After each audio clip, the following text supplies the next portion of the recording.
Good morning, Brian from Sipkens Nurseries here, and I'm going to answer a couple questions for you about fall blooming mums. And the first is, how do you pick the perfect mum? Well, it's really easy.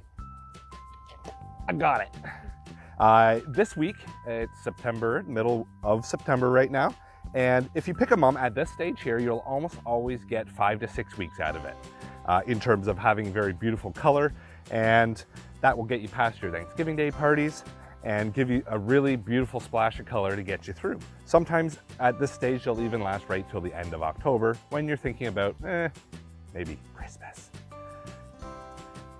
And the other question is, are they perennial? Will they overwinter?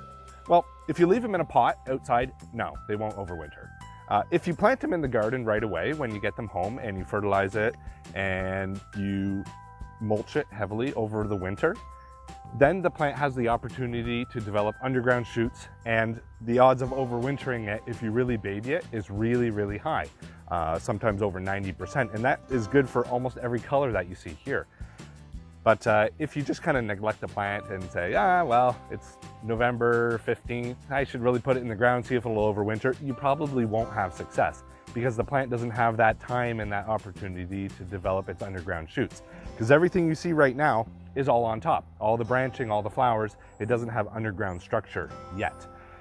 Now, if you said, I really want to save it, it's November 15th, well, put it into your garage, keep it watered over winter, and chances are you will see it start to send up little sprouts from the root ball come spring. And at that point in time, plant it in your garden and they're good to go. Now, you'll find that they won't be that perfect little round shape each year. So as they start to come up in the spring and they get around 12 or 14 inches, it's best to trim the plant. If you do that in the spring as it's getting tall, you'll find that you have a very nice shapely plant.